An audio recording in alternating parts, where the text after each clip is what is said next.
Okay, so I had done this proposal, wrote this proposal on two different issues. One, identifying community problem one being that most children that enter the foster care system due to substance use disorder. So we know that substance use disorder runs rampant in a family. And it definitely is the number one cause to why children enter the foster system. The other cause would be poverty. So, and there's other reasons that children enter the foster care system, but those are the main ones. So one of the problems is that although substance use is on the rise, substance use disorders on the rise, they don't have access to treatment as fast. And if a person is not don't have insurance, then it's almost impossible. Now the state says, well, we'll pay for it, but the funding that they pay, I guess they don't pay as much as private insurance. So basically, maybe a rehab center will have several beds. Now, I know some rehab centers will work in anybody they can, but there is also a lot of rehab centers that will, you need private insurance, or you're on a big long waiting list, or so there's a shortage, of available rehabs. So substance use treatment can cost thousands of dollars, although there are grants to cover the cost of treatment for parents who have an open case with Children's Division. There is often a long waiting list and the state paid beds. Some rehab facilities may have 20 beds available, but only two beds a month will be available to people without insurance. If those 2 beds are taken, they must go on a waiting list. Many times there are several available spots, but those saved beds are for people with insurance or money to pay for them. Community problem number 2. There is a pattern of repeated mistakes within CPS that needs addressed. When it becomes easier for a state to emancipate a child at the age of 14, yes, I said 14, than to offer her a good life, that is a problem. It is a system thus ran like such, and if families are paying the price for the brokenness. There is saying that they used to say, or that they do say in Narcotics Anonymous, it is heartbreaking, a cycle that continues to repeat itself generation after generation. Continuously. These children often end up homeless, vulnerable to drug dealers, and I'm talking about children that are raised in the foster care system. Okay, so we know that substance use disorder is a big problem. Okay, and we know that poverty is a big problem, and single parenthood, and finding proper child care, and all of those things contribute to why families are intervened by CPS, Children's Protective Services, or Children's Division, whatever you choose to call it. So, we have a system that we know is not working. It's not serving families. It's serving the organizations and the agencies that house these kids. Now, I myself am going through it with my grandkids, and I'm also a counselor. So if they can come into my home and take my grandkids out of technicalities and refuse to return them because I am combative and argumentative and straightforward, and I don't let them walk all over me and my grandkids,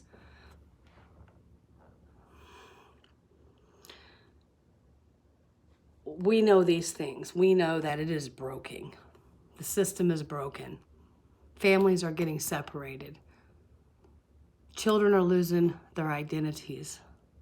They're losing their heritage. Mothers, fathers, grandparents, aunts, uncles are mourning themselves every night at a loss because their children are out there in the foster care system. Now, don't get me wrong. There is good foster homes. There is good people. I have met them. But there is not enough of them to go around. There is incentives that these agencies receive. There's tons and tons of people, professionals, that rely on foster children to have job security. I don't even know if half of them know that they're a part of such a corrupt system. I think that sometimes people think that if they individually are a good person, that maybe they can put a little dent into this corrupted system. But in my experience, if you're a good person, they're going to get rid of you. So, they obviously do not care enough about the family unit to help. What they do is they put a big old long list of to-dos.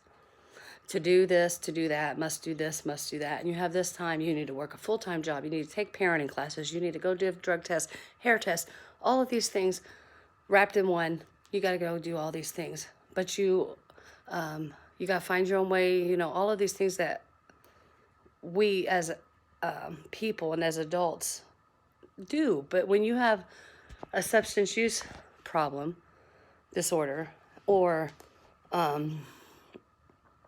other like poverty or different things that have led to CPS invading your life,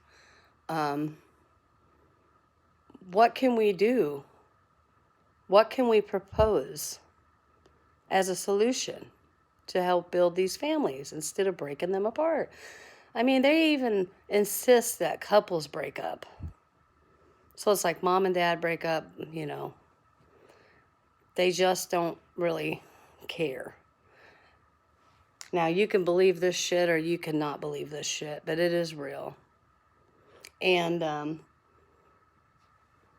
with a community problem of poverty, generational poverty, we need to have pre-pilot release programs for these transitioning youth. First of all, you have to wonder how many of these youth that transition out of foster care had family fighting for them at one time. You have to wonder. You have to wonder.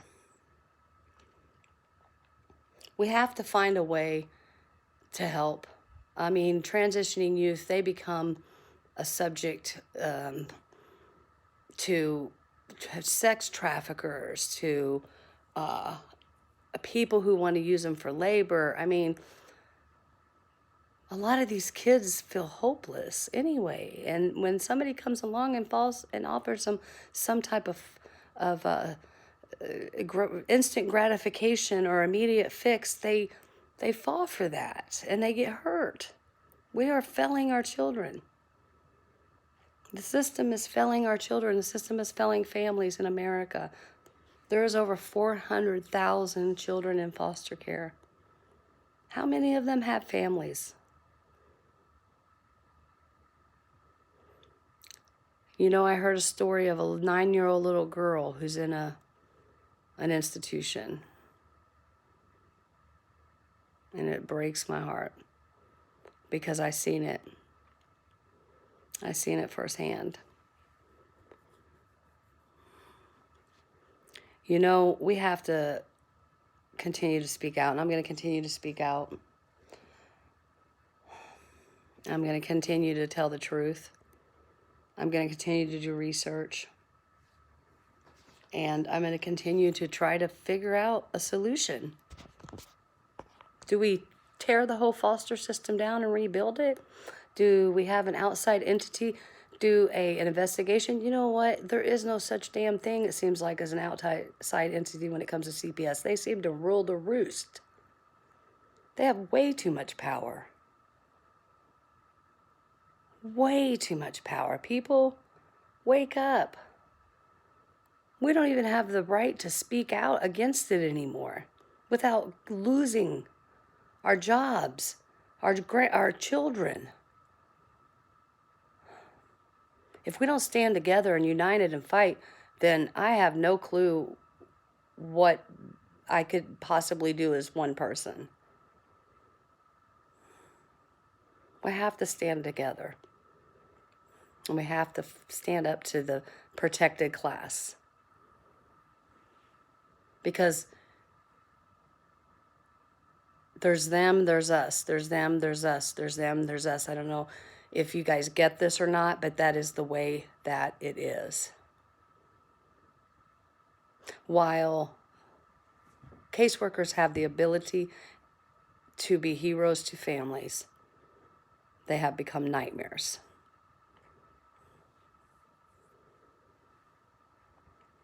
There's something wrong with that.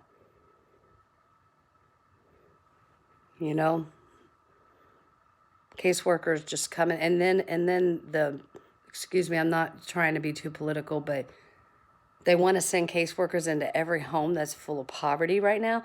Like I read a couple articles, because I don't just read one, I will find another article to validate it. And they are literally